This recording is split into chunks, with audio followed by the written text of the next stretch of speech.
Hello friend, good evening. परीक्षा मंथन में आपका स्वागत है। मैं एम के रेजा। तो जैसा कि हम लोग चर्चा कर रहे थे साइंस के विषय में, और साइंस में टॉपिक चल रहा था आपका सेंसरी ऑर्गन, संवेदी अंग, जिसमें हमने बताए थे 5 संवेदी अंग होते हैं और उसमें से एक संवेदी अंग की चर्चा हो चुकी थी जिसका नाम था आँख। तो आँख की चर्चा की थी डायग्राम के साथ और उसके रोगों की चर्चा की थी और बताए थे कि एग्ज़ाम के दृष्टिकोण से आँख वाला पोर्शन बहुत ही महत्वपूर्ण है और इसके ऊपर क्वेश्चन भी पूछे जाते हैं। तो देखिए, अब आगे सेंसरी ऑर्गन की चर्चा करते हैं, जो कि 4 सेंसरी ऑर्गन और बचे हुए हैं। तो सेंसरी ऑर्गन की परिभाषा हमने बताई थी, ऐसे अंग जो शरीर को बाह्य उद्दीपन को अनुभूत करवाने का कार्य करते हैं उन्हें सेंसरी ऑर्गन कहा जाता है। संवेदी अंग ऐसे अंग होते हैं जो शरीर को बाह्य उद्दीपन को अनुभूत करवाने का कार्य करते हैं, उन्हें संवेदी अंग कहा जाता है, जिनकी संख्या 5 होती है। आँख के माध्यम से भौतिक जगत को देखा जाता है, कान के माध्यम से विभिन्न ध्वनियों को सुना जाता है, त्वचा के माध्यम से ठंडे गर्म की अनुभूति प्राप्त की जाती है, जीभ के माध्यम से विभिन्न प्रकार के स्वाद की अनुभूति प्राप्त करते हैं और नाक के माध्यम से विभिन्न प्रकार की खुशबू एवं बदबू को अनुभूत करते हैं। इन 5 सेंसरी ऑर्गन में जीभ एवं नाक 2 ऐसे सेंसरी ऑर्गन होते हैं जो शरीर को रसायनों को अनुभूत करवाने का कार्य करते हैं, इसलिए इन्हें रसायनग्राही अंग या केमिकल रिसेप्टर ऑर्गन के नाम से भी जाना जाता है। तो चलिए आइए नेक्स्ट सेंसरी ऑर्गन देखते हैं, जीभ, जो कि अपने आप में छोटा सेंसरी ऑर्गन भी है और क्वेश्चन के दृष्टिकोण से देखा जाए तो यहाँ से 1 या 2 क्वेश्चन अच्छे निकल के आते हैं। जैसा कि IAS में क्वेश्चन पूछा भी गया है कि अजीनोमोटो का रासायनिक नाम क्या होता है। तो अजीनोमोटो का रासायनिक नाम मोनोसोडियम ग्लूटामेट होता है। ये IAS प्री में पूछा गया क्वेश्चन है। तो चलिए नेक्स्ट हेडिंग लिखिए, जीभ। हेडिंग है आपकी संवेदी अंग यानी सेंसरी ऑर्गन, और संवेदी अंग में नेक्स्ट संवेदी अंग है जीभ। तो जीभ की संरचना को बना लेते हैं।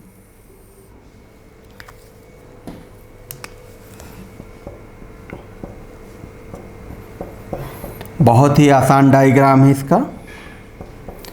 जो रेड कलर की बिंदु नुमा संरचना दिखाई दे रही है, इसको स्वाद कलिका कहा जाता है, यानी टेस्ट बड के नाम से जाना जाता है। इनको कहते हैं स्वाद कलिका।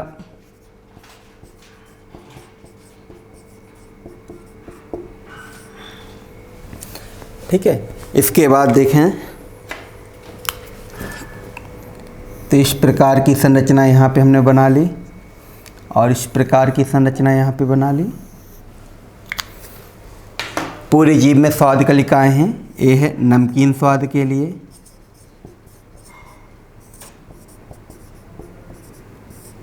ए है मीठे स्वाद के लिए, ए है खट्टे स्वाद के लिए और ए है कड़वे स्वाद के लिए। ठीक है, तो इस डायग्राम का आप स्क्रीनशॉट लेना चाहें तो ले लीजिए, उसके बाद जो है आगे चर्चा करते हैं। तो देखिए, संरचना जो बनी हुई है जीभ की बनी हुई है, जिसमें देखा जाए तो रेड कलर की जो संरचनाएं दिखाई दे रही हैं उनको टेस्ट बड यानी स्वाद कलिका कहा जाता है। ए वाली जो संरचनाएं दिखाई दे रही हैं यहाँ पे लिखा है नमकीन स्वाद। सामने की ओर जो संरचना दिखाई दे रही है वो है मीठे स्वाद। यहाँ पे जो संरचना बनी हुई है वो है खट्टे स्वाद और अधर भाग जो होता है वो कड़वे स्वाद के लिए। तो चलिए जीभ के संदर्भ में चर्चा करते हैं। तो जीभ जो होता है, इसका मुख्य कार्य होता है विभिन्न प्रकार के स्वादों को अनुभूत करवाना। जीभ का मुख्य कार्य क्या होता है? विभिन्न प्रकार के स्वादों को शरीर को अनुभूत करवाना, अनुभूत करवाना, जिसके लिए क्या पाई जाती हैं? स्वाद कलिकाएं पाई जाती हैं, जिसके लिए स्वाद कलिकाएं पाई जाती हैं। और यह स्वाद कलिकाएं जो होती हैं स्वाद को अनुभूत करवाती हैं, जिनकी संख्या हजारों की मात्रा में होती है। स्वाद मूल रूप से 4 ही प्रकार के होते हैं और इन चारों से मिलकर के हजारों स्वादों की अनुभूति होती है। यानी जिस प्रकार से मूल रूप से रंग 3 थे, जिन्हें RGB यानी रेड, ग्रीन, ब्लू के नाम से जाना जाता था और इन्हीं से मिलकर के हजारों रंगों की निर्माण होता था, उसी प्रकार से मूल रूप से स्वाद 4 होते हैं और इन्हीं से मिलकर के हजारों स्वादों की अनुभूति होती है। तो मूल रूप से ये स्वाद 4 हैं, जिसमें एक होता है मीठा स्वाद, दूसरा होता है नमकीन स्वाद, तीसरा होता है खट्टा स्वाद और नेक्स्ट होता है कड़वा स्वाद। मीठे स्वाद की स्वाद कलिकाएँ जो होती हैं जीभ के अग्रभाग में पाई जाती हैं। नमकीन स्वाद की स्वाद कलिकाएँ जो होती हैं जीभ के अग्रभाग में पार्श्व की ओर स्थित होती हैं। खट्टे स्वाद की स्वाद कलिकाएँ जो होती हैं पीछे के पार्श्व वाले भाग में पाई जाती हैं और कड़वे स्वाद की स्वाद कलिकाएँ जो होती हैं अधर भाग में उपस्थित होती हैं। तो देखिए मूल रूप से स्वाद कितने होते हैं, 4 प्रकार के होते हैं। तो आप लिख सकते हैं मूल रूप से स्वाद 4 प्रकार के होते हैं। 4 प्रकार के होते हैं। कौन कौन सा होता है? एक है मीठा स्वाद, दूसरा है नमकीन स्वाद, तीसरा है खट्टा स्वाद और नेक्स्ट है कड़वा स्वाद।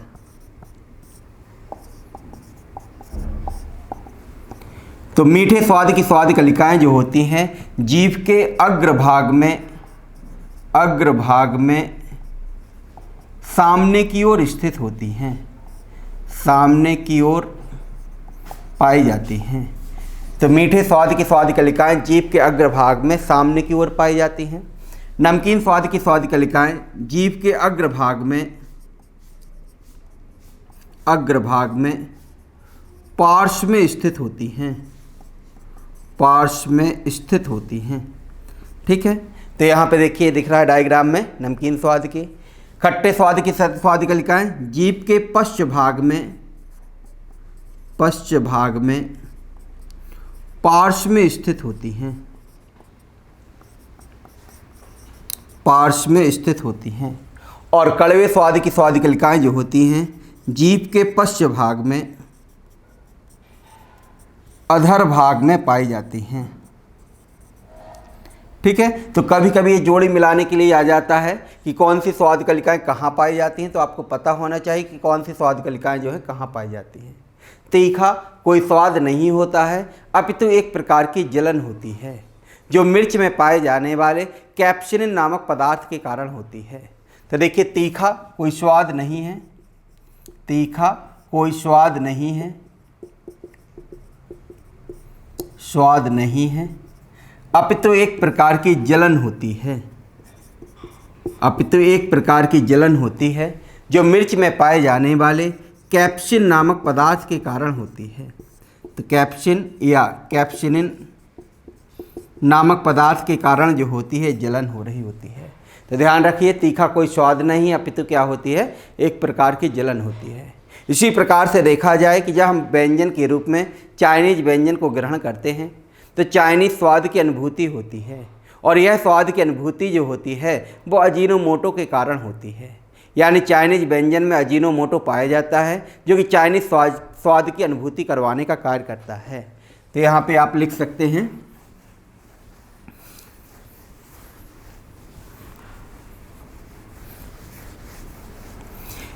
चाइनीज व्यंजन में क्या पाया जाता है, अजीनोमोटो पाया जाता है जिसका रासायनिक नाम है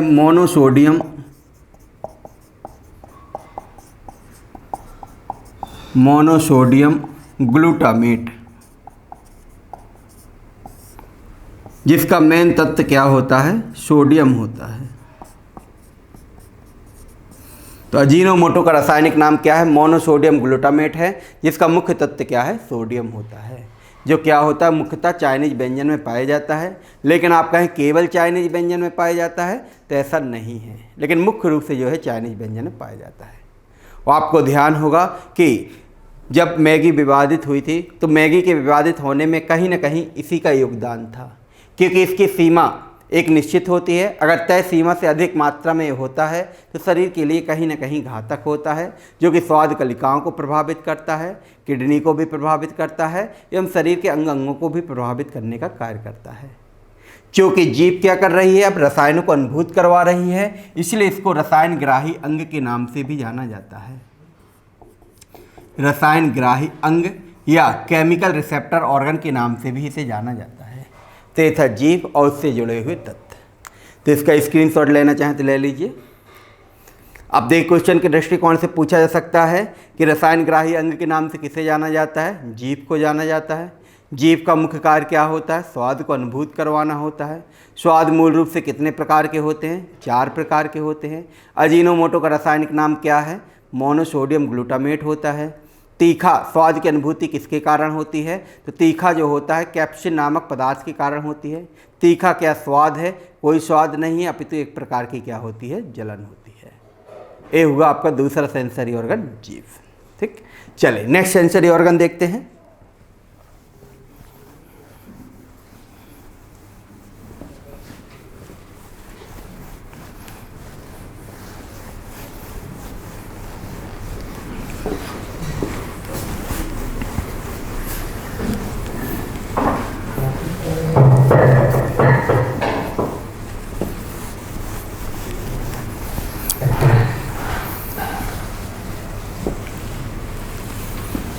चलिए, तीसरा सेंसरी ऑर्गन है कान, ईयर, कान।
तो एक कान का छोटा सा चित्र बना है, आप बनाना चाहें तो बना लीजिए या फिर स्क्रीनशॉट ले लीजिए।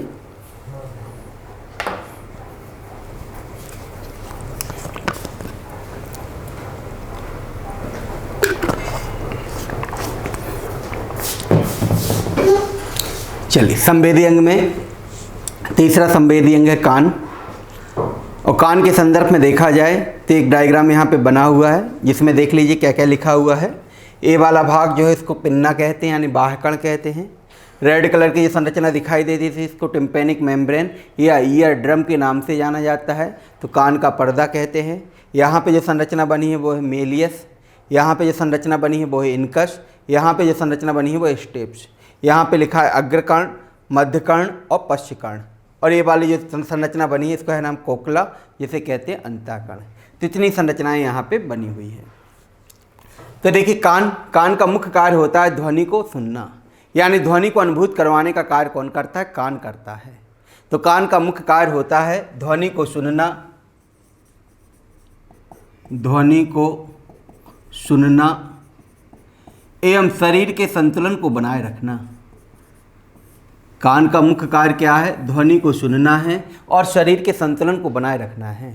तो विशेष रूप से ध्यान रखिएगा, ध्वनि को सुनना तो है ही, सब लोग जानते हैं, लेकिन साथ में देखा जाए तो शरीर के संतुलन को बनाए रखने की जिम्मेदारी भी किसकी होती है?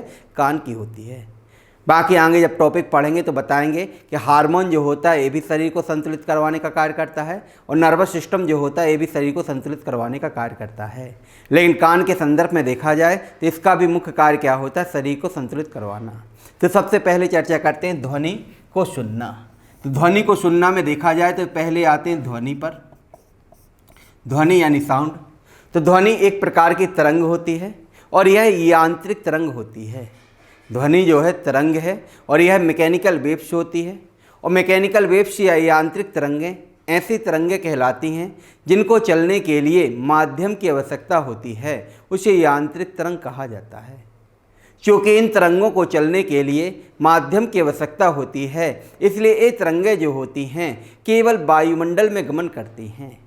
इस प्रकार की तरंगें अंतरिक्ष में निर्वात में गमन नहीं कर सकती हैं।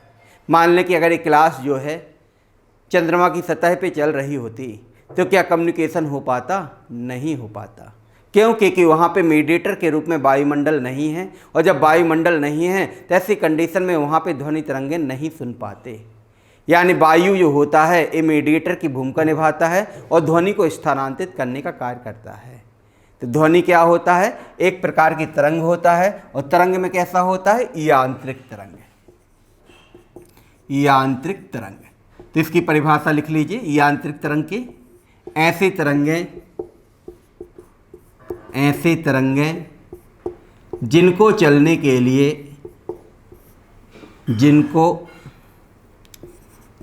के लिए माध्यम की आवश्यकता होती है। माध्यम की आवश्यकता होती है, यांत्रिक तरंग कहलाती हैं।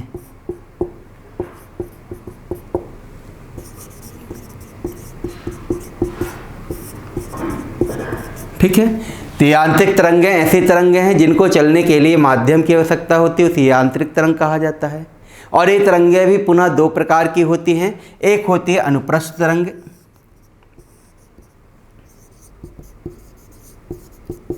अनुप्रस्थ तरंग, और दूसरी होती है अनुदैर्ध्य तरंग। अनुदैर्ध्य तरंग। अनुप्रस्थ तरंग यानी ट्रांसफर वेव्स, अनुदैर्ध्य तरंग यानी लॉन्गिट्यूडनल वेव्स। तो देखिए अब तो सीधा सीधा क्वेश्चन मिल गया कि ध्वनि कैसी तरंग है? यांत्रिक तरंग है। लेकिन अगर और गहराई से क्वेश्चन पूछ ले कि ध्वनि को किस में रखा गया है, अनुप्रस्थ में रखा गया है कि अनुदैर्ध्य में रखा गया है, तो इन दोनों की परिभाषा भी सुन लीजिए।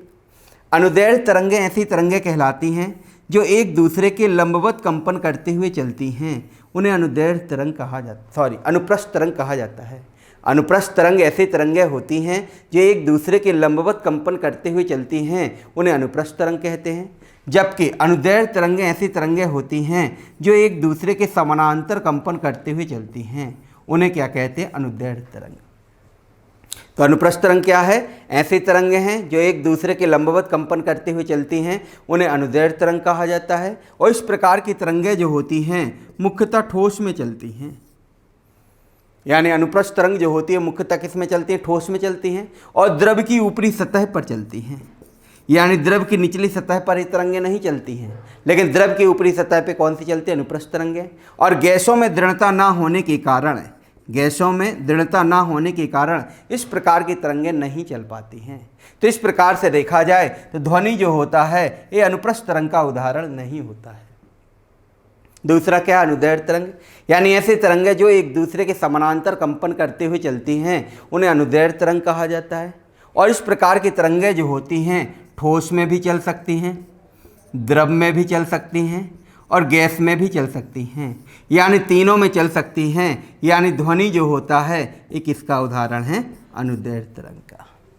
तो ध्यान रखिएगा, मोटा मोटा क्वेश्चन पूछा जाता है कि ध्वनि किस प्रकार की तरंग है, तो ऐसी कंडीशन में आंसर क्या होगा? यांत्रिक तरंग। दूसरा, अगर गहराई में क्वेश्चन पूछा जाता है कि ध्वनि को किस में रखा गया है, तो किस में रखा गया है? अनुदैर्ध्य तरंग के अंतर्गत। आवृत्ति के अनुसार ध्वनियाँ जो होती हैं तीन प्रकार की होती हैं। तो इसका स्क्रीनशॉट लेना चाहें तो आप ले लीजिए। इसके बाद देखते हैं ध्वनि के प्रकार।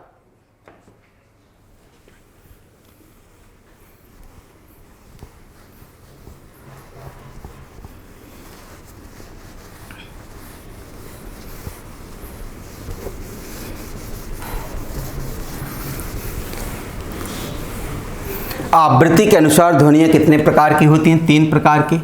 आवृत्ति यानी फ्रिक्वेंसी, तो आवृत्ति के अनुसार ध्वनियाँ जो हैं 3 प्रकार की हैं। एक होता है अवश्रव्य ध्वनि तरंग,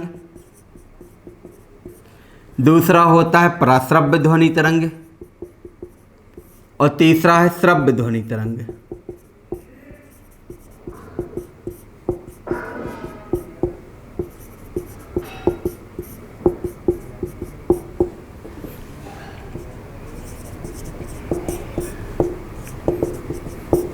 तो देखिए फ्रिक्वेंसी के आधार पर ध्वनियाँ कितने प्रकार की हैं, 3 प्रकार की हैं। एक होता है अवश्रव्य यानी इंफ्रासाउंड, दूसरा है श्रव्य यानी ऑडिएबल साउंड और तीसरा है पराश्रव्य यानी अल्ट्रासाउंड।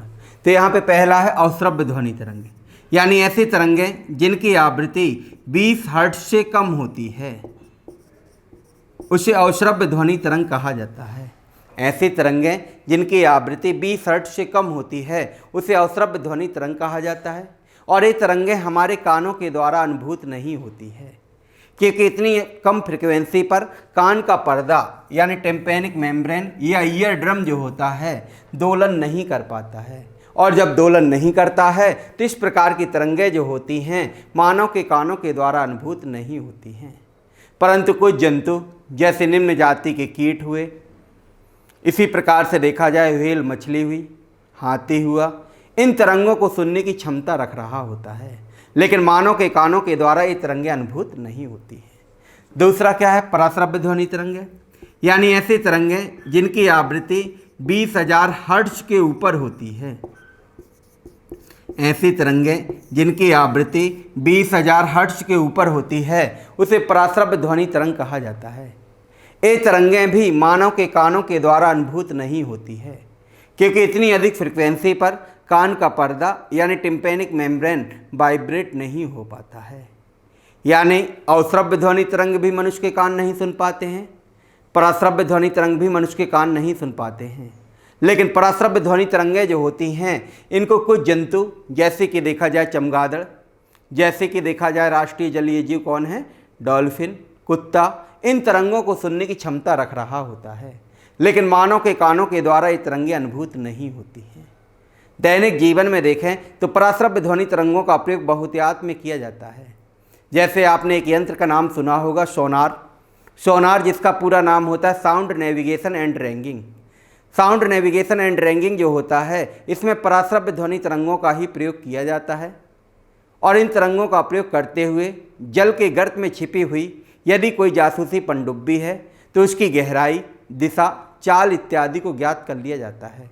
और यदि कोई खनिज संसाधन है तो खनिज संसाधन की गहराई एवं उसके क्षेत्रफल को प्राप्त कर लिया जाता है।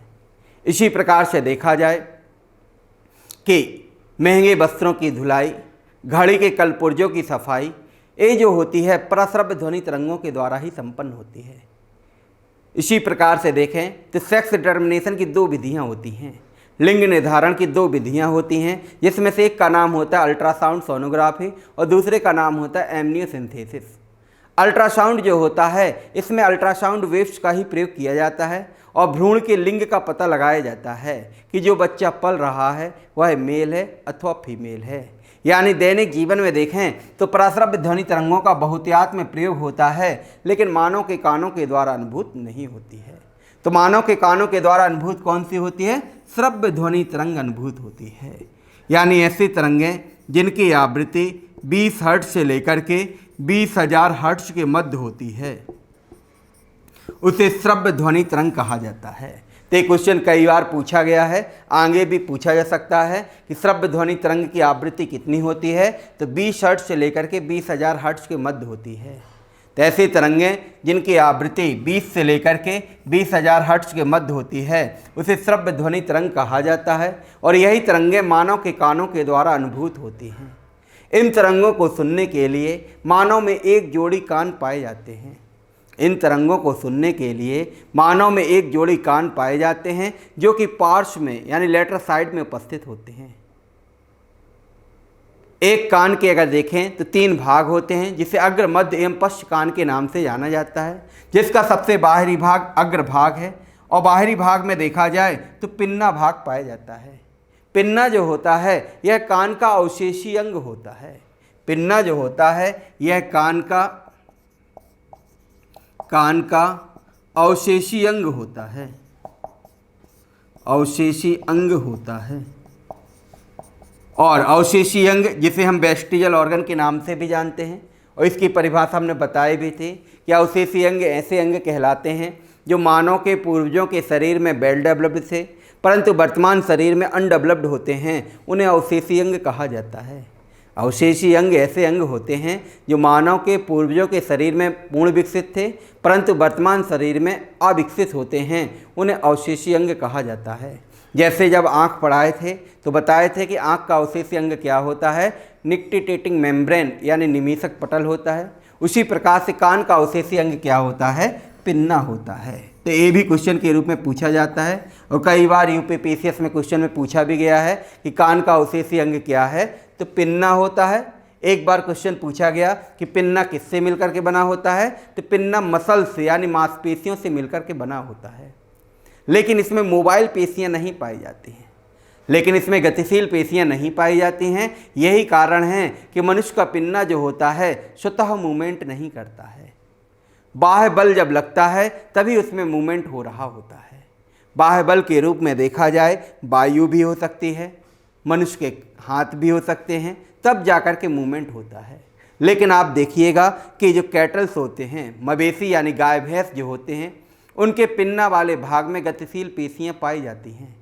यही कारण है कि वो पिन्ना को हिलाते हुए धूल, तिनके, कीट, पतंग इत्यादि को भगाने का कार्य करते हैं।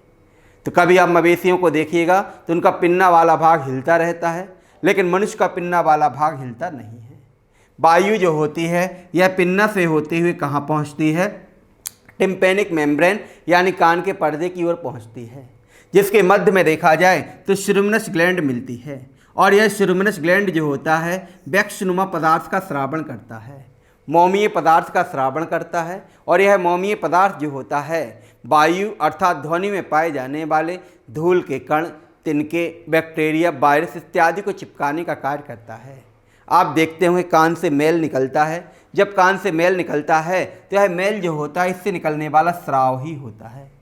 तत्पश्चात ध्वनि जो होती है यह ईयर ड्रम यानी टिम्पैनिक मेम्ब्रेन से टकराती है और इसमें वाइब्रेशन यानी मोशन यानी कंपन उत्पन्न होता है।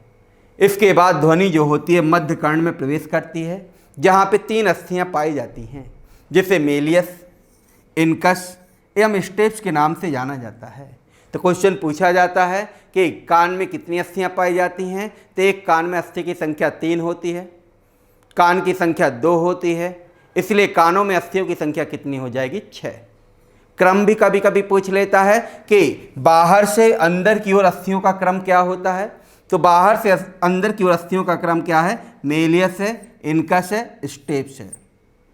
एक बार क्वेश्चन उल्टा भी पूछा गया है कि अंदर से बाहर की ओर अस्थियों का क्रम क्या होता है, तो अंदर से बाहर की ओर अस्थियों का क्रम क्या होगा, पहले स्टेप्स आएगी, फिर इनकस आएगी और फिर क्या आएगी, मेलियस। तो ध्यान रखिए जैसा क्वेश्चन आएगा वैसा ही आंसर क्या होगा, सही होगा। तो कान में एक कान में अस्थियों की संख्या 3 होती है, जिसे मेलियस, इनका, स्टेप्स कहा जाता है। इन तीनों अस्थियों में देखा जाए तो स्टेप्स अस्थि जो होती है न केवल कान की अपितु पूरे शरीर की सबसे छोटी अस्थि होती है। तो शरीर की सबसे छोटी अस्थि कौन सी होती है, स्टेप्स होती है। कहाँ पाई जाती है, कान में पाई जा रही होती है। शरीर की सबसे बड़ी अस्थि कौन सी होती है, फीमर होती है। कहाँ पाई जाती है, जांघ में पाई जाती है। शरीर की सबसे कठोर अस्थि कौन सी होती है, एनेमल होती है। कहाँ पाई जाती है, दांत यानी मुख गुहा अर्थात बक्कल कैविटी में पाई जाती है। तो इस प्रकार से देखा जाए तो कान की सबसे छोटी अस्थि कौन होती है, स्टेप्स। न केवल यह कान की अपितु पूरे शरीर की सबसे छोटी अस्थि होती है। ध्वनि जो होती है यह जैसे ही टिम्पैनिक मेम्ब्रेन से टकराती है चाहे तीनों अस्थियों से दोलन करते हुए कहाँ पहुँचती है, अंतःकर्ण यानी कोकला वाले भाग में पहुँचती है, जहाँ से नर्व लगी होती हैं और इन नर्व के माध्यम से जो होती है सूचना ब्रेन तक जाती है। तब जाकर के सूचना की अनुभूति हो रही होती है, अर्थात ध्वनि की अनुभूति होती है। तो इस प्रकार से देखा जाए तो ध्वनि को अनुभूत करवाने का कार्य कौन करता है, अंतःकरण कर रहा होता है। तो ये था कान, जिसमें कान का पहला कार्य क्या होता है, ध्वनि को सुनना। क्लियर। यहाँ पे आप इसका स्क्रीनशॉट लेना चाहें आवृत्ति के आधार पर प्रकार तो इसको ले लीजिए क्योंकि क्वेश्चन पूछे जाते हैं। और जब फिजिक्स वाला टॉपिक पढ़ेंगे तो वहाँ पे पुनः इसको देखेंगे, लेकिन इसमें और गहराई से जाएंगे और चीज़ों को जो है बताएंगे। ठीक है। यहाँ पे अकॉर्डिंग टू ध्वनि के संदर्भ में जो है हमने इसकी व्याख्या भी की है। अब इसके बाद देखा जाए तो दूसरा कार्य क्या होता है, शरीर के संतुलन को बनाए रखना। तो शरीर के संतुलन को कैसे बनाता है, आप देखते होंगे कभी कभी कान में अतिरिक्त ध्वनि प्रवेश करती है, और जब यह अतिरिक्त ध्वनि प्रवेश करती है तो यह शरीर के लिए यानी कान के लिए घातक भी हो सकती है। ऐसा ना हो इसलिए बक्कल कैविटी खुल जाती है, यानी जैसे ही अतिरिक्त ध्वनि जाएगी वैसे ही बक्कल कैविटी खुलेगी, और जो अतिरिक्त ध्वनि होती है वो बक्कल कैविटी के माध्यम से बाहर कर दी जाती है और शरीर को संतुलित कर लिया जाता है। जैसे मान लें कि आप पढ़ रहे हैं और पढ़ने के दौरान आपके मित्र पीछे से आते हैं और कान में एकाएक चिल्लाते हैं, और जब कान में एकाएक चिल्लाएंगे तो ऐसी स्थिति में बक्कल कैविटी अपने आप खुल जाती है। क्यों खुल जाती है, क्योंकि एकदम से या सडनली एक्स्ट्रा ध्वनि जब प्रवेश की तो ऐसी स्थिति में जो अतिरिक्त ध्वनि थी उसको बक्कल कैविटी के माध्यम से क्या कर दिया जाता है, बाहर कर दिया जाता है। तो इस प्रकार से देखें तो इस शरीर के संतुलन को बनाए रखने का कभी कार्य कर रहा होता है। तो ये था कान और कान से जुड़े हुए तथ्य। अब इसके अलावा कुछ फैक्ट और भी पूछ लेते हैं, तो इसका पहले स्क्रीनशॉट लेना चाहें तो ले लीजिए, क्योंकि अब इसमें कुछ चीज़ें हम यहाँ पे लिख देंगे, वो आप जो है नोट डाउन कर लीजिएगा।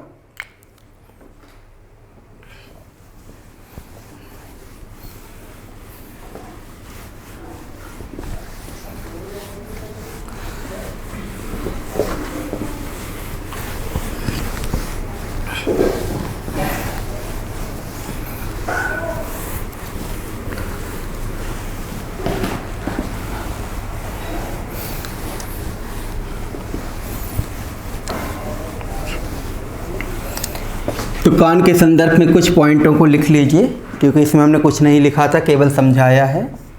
तो पहला लिखिए, कान का मुख्य कार्य, कान का मुख्य कार्य ध्वनि को सुनना, ध्वनि को सुनना एवं शरीर के संतुलन को, शरीर के संतुलन को बनाए रखना है, बनाए रखना है। ठीक, तो कान का मुख्य कार्य क्या है, ध्वनि को सुनना है और शरीर के संतुलन को बनाए रखना। चलिए दूसरा कार्य लिख लीजिए पॉइंट, कान का अवशेषी अंग, कान का अवशेषी अंग पिन्ना होता है, पिन्ना होता है। तो कान का अवशेषी अंग क्या होता है, पिन्ना होता है, जिसे बाह्य कण कहा जाता है।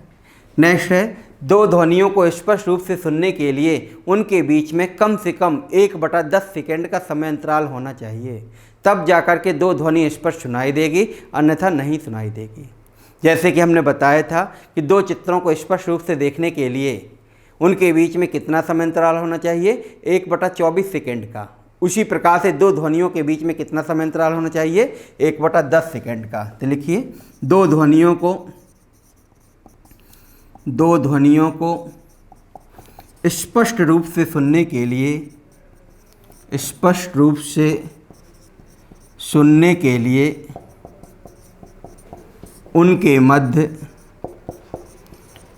मध्य 1/10 सेकेंड या इससे अधिक का समय अंतराल होना चाहिए, इससे अधिक का समय अंतराल होना चाहिए।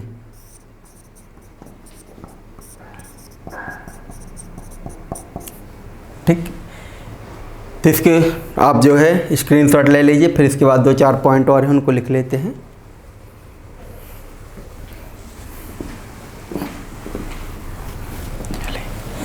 शरीर की सबसे छोटी अस्थि, नेक्स्ट लिखिए, शरीर की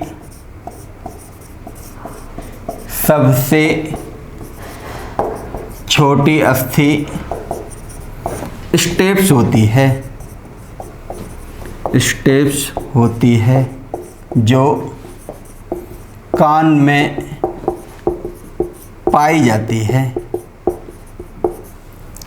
जो कान में पाई जाती है।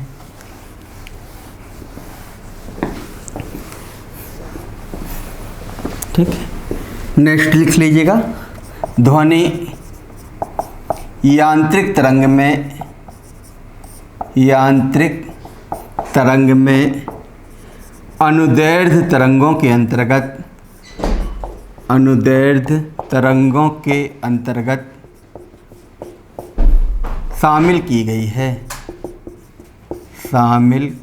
है। ठीक है, तो यांत्रिक तरंग यानी मैकेनिकल वेव्स तो है ही, साथ में किस में रखा गया है, लॉन्गिट्यूडनल वेव्स के अंतर्गत रखा गया है। नेक्स्ट लिख लीजिए, मनुष्य के कान 20 हर्ट्ज से लेकर 20,000 हर्ट्ज तक की आवृत्ति को सुन सकता है।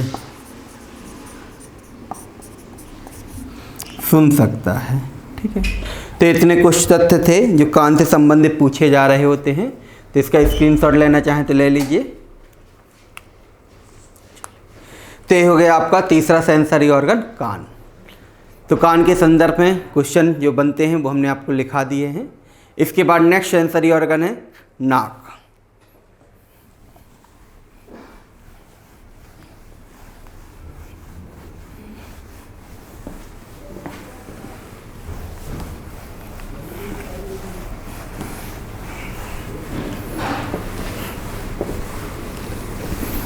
चलिए, तो नेक्स्ट सेंसरी ऑर्गन नाक। तो हेडिंग लिखिए नाक।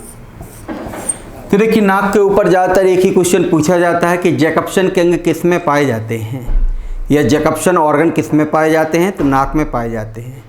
तो नाक के संदर्भ में देखा जाए तो नाक जो है यह शरीर को खुशबू एवं बदबू को अनुभूत करवाने का कार्य करता है।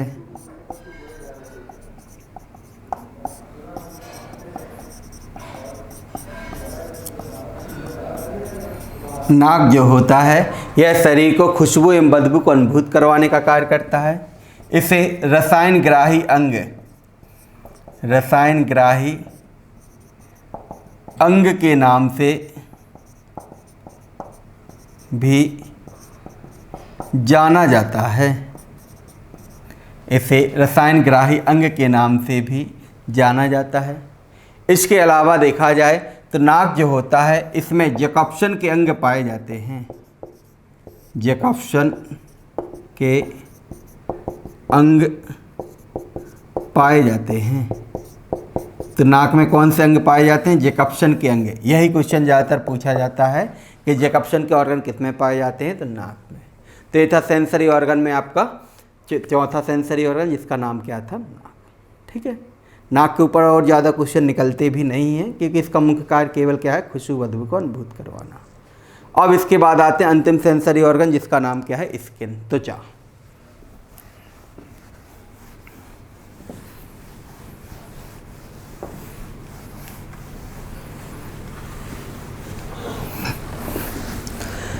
तो नेक्स्ट हेडिंग लिख लीजिए त्वचा, स्किन। और स्किन का भी टीएस बनाया जाएगा, यानी ट्रांसफर सेक्शन या अनुप्रस्थ काट बनाई जाएगी।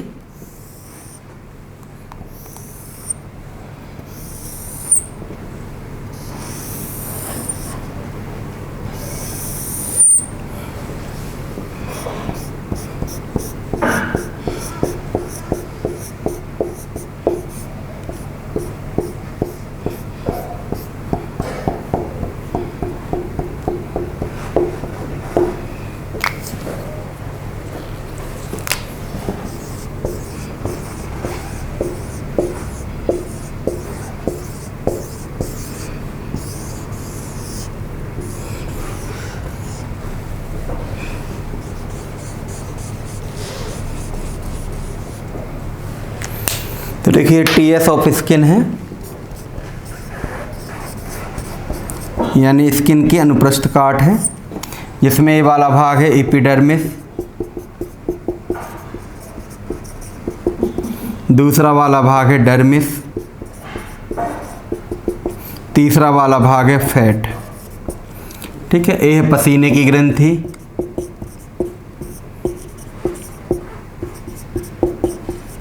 और ए है बसीय ग्रंथि। ठीक, और ये जो बिंदु नुमा संरचना दिख रही है वो है मेलेनोसाइट सेल, मेलेनोसाइट सेल, जो क्या निकालेगी, मेलेनिन पिगमेंट।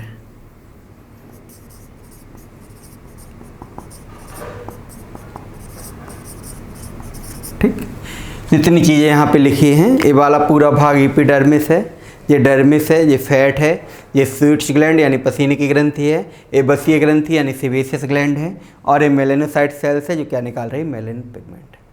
तो देखिए पांचवा सेंसरी ऑर्गन क्या है, त्वचा। और त्वचा का मुख्य कार्य होता है ठंडे गर्म को अनुभूत करवाना। त्वचा का मुख्य कार्य क्या है, ठंडे गर्म को अनुभूत करवाना, ठंडे गर्म को अनुभूत करवाना। तो त्वचा का मुख्य कार्य क्या होता है, ठंडे गर्म को अनुभूत करवाना होता है। त्वचा जो होती है यह एपिथेलियल टिश्यू से मिलकर बनी होती है। त्वचा जो है किससे मिलकर के बनी है, एपिथेलियल ऊतक से मिलकर बनी होती है।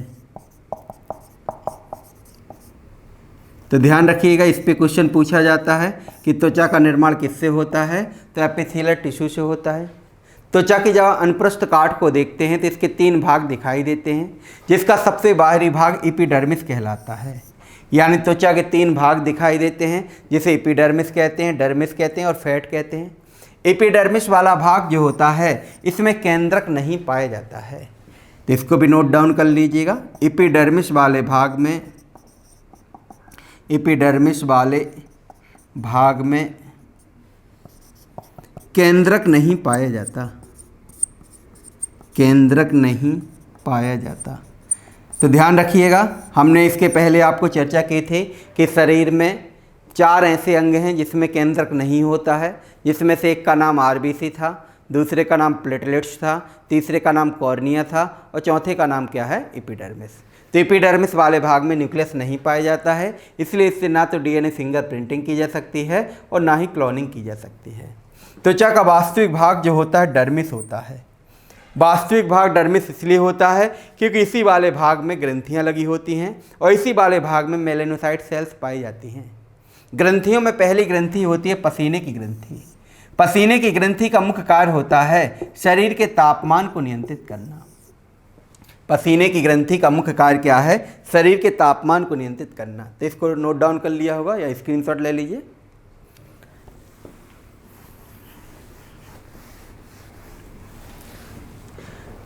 पसीने की ग्रंथि का मुख्य कार्य, पसीने की ग्रंथि का मुख्य कार्य शरीर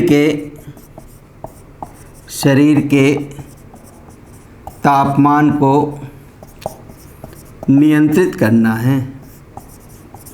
ठीक, दूसरी ग्रंथि जो पाई जाती है बसीय ग्रंथि, जिसे तेलीय ग्रंथि भी कहा जाता है, और यह ग्रंथि जो होता है स्किन को स्मूथ बनाने का कार्य करता है। यानी बसीय ग्रंथि का मुख्य कार्य, बसीय ग्रंथि का मुख्य कार्य त्वचा को चिकना बनाना होता है।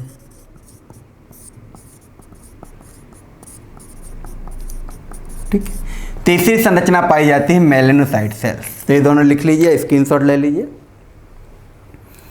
मेलेनोसाइट सेल्स जो होता है यह मेलेनिन पिगमेंट को निकालने का कार्य करता है। मेलेनोसाइट सेल्स जो होता है यह क्या करता है, मेलेनिन पिगमेंट को निकालता है, और मेलेनिन पिगमेंट जो होता है यह त्वचा के रंग के लिए उत्तरदायी होता है। मेलेनिन पिगमेंट जो है यह त्वचा के रंग के लिए उत्तरदायी होता है। जिसमें मेलेनिन पिगमेंट अधिक पाया जाता है उसकी त्वचा डार्क, जिसमें कम पाया जाता है उसकी त्वचा लाइट, और जिसमें बिल्कुल नहीं पाया जाता है उसकी त्वचा वाइट होती है। यानी मेलेनिन पिगमेंट जो होता है यह किसके लिए उत्तरदायी होता है, त्वचा के रंग के लिए उत्तरदायी होता है। यह मेलेनिन पिगमेंट जो होता है सूर्य से आने वाली पराबैंगनी किरणों से शरीर की सुरक्षा करने का कार्य करता है। यानी सूर्य से आने वाली अल्ट्रावायलेट किरणें जो होती हैं इनसे सुरक्षा करने का कार्य कौन करता है, मेलेनिन पिगमेंट करता है। तो क्वेश्चन यहाँ पे पूछा जाता है कि सूर्य से आने वाली पराबैंगनी किरणों से शरीर के कौन से अंग प्रभावित होते हैं। तो दो ही अंग मुख्य रूप से प्रभावित होंगे, एक होता है आँख और दूसरा होता है स्किन। इन दोनों में भी अगर कंपैरेटिव एनालिसिस पूछा जाए तो आँख ज़्यादा प्रभावित होगी क्योंकि यह कोमल ऑर्गन के रूप में होती है, उसके बाद स्किन जो होता है प्रभावित होती है। तो यहाँ पे अल्ट्रावायलेट किरणों से सुरक्षा करने का कार्य कौन करेगा? Melanin pigment. अल्ट्रावायलेट किरणें 3 प्रकार की होती हैं, ultraviolet A, ultraviolet B, ultraviolet C. और इन किरणों को समताप मंडल में एक लेयर पाई जाती है जिसका नाम क्या होता है? Ozone layer. यह ओजोन लेयर जो होता है इनको एब्जॉर्ब करने का कार्य करता है। तो इस प्रकार से देखें तो स्किन जो होता है इसका मुख्य कार्य क्या है? ठंडे गर्म की अनुभूति करवाना और शरीर के विभिन्न अंगों की सुरक्षा करना और शरीर को बाह्य कवच के रूप में प्रदान करना। तो ये था 5वां सेंसरी ऑर्गन जिसका नाम क्या था? स्किन। क्लियर है? चलिए, ये हो गए आपके सेंसरी ऑर्गन, 5 सेंसरी ऑर्गन जिसमें आँख, नाक, कान, त्वचा, जीभ थे। आज के टॉपिक में इतना ही रहेगा। कल इसके आगे चर्चा करते हैं नर्वस सिस्टम की, तंत्रिका तंत्र की, जिसमें देखते हैं ब्रेन की क्या भूमिका हो रही होती है। तो आज का टॉपिक आपको कैसा लगा कमेंट बॉक्स में कमेंट करके ज़रूर बताइएगा। टॉपिक को लाइक कीजिएगा, शेयर कीजिएगा और जो बच्चे पहली बार चैनल से जुड़ रहे हैं चैनल को सब्सक्राइब कीजिएगा। ओके, थैंक यू, धन्यवाद।